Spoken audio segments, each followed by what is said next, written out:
สองภาษาลาวเวียดเล่มหนึ่งบทที่14หน้าที่180ปึ้มคู่มือครูป .1 นิทานหมาจอกกับลอกับหมาจอกเคยเป็นหมู่เพื่อนกันมาดนนาน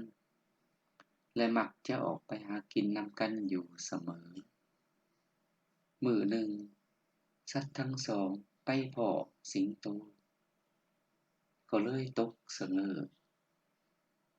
หมาจอกจะหาวิธีเอาตัวรอดจึงแข็งใจย่างเข้าไปเว้ากับสิงโตว่าข้อยยั่วลอมาให้เจ้ากินและให้เจ้าปล่อยข้อยซะสิงโตก็เลยรับปากว่าว่าแล้วมันก็ยั่วเอาลอมายืนอยู่ต่อหน้าสิงโตคิดในใจว่าลอคงหนีไปไสบ่ม้มมันจึงตัดสินใจคุบกินหมาจอกก่อนและลอเอาไว้กินตามหลัง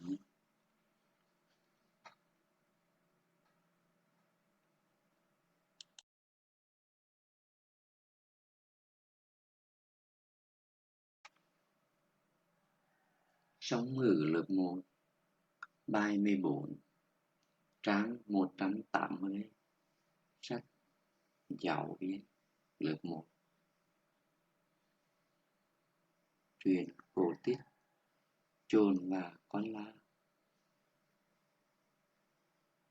Lá và chồn từng là bạn nhau từ lâu và hay thường xuyên ra kiếm ăn với nhau. Một hôm, cả hai con thú đang đi, gặp sư tử, thần thử bàng hoàng. Chồn tiếng cắt thoát thân, mới cố trấn tĩnh, bước tới nói với sư tử rằng tôi dụ lá đến cho ông ăn và ông hãy thả tôi đi. Sư tử cũng nhận lời. Nói rồi nó liền dụ lá đến đứng trước mặt sư tử. Sư tử nghĩ trong lòng rằng chắc là lá sẽ không trốn thoát đi đâu được. Nó liền quyết định vô ăn chồn trước và lá cất để dành ăn sau.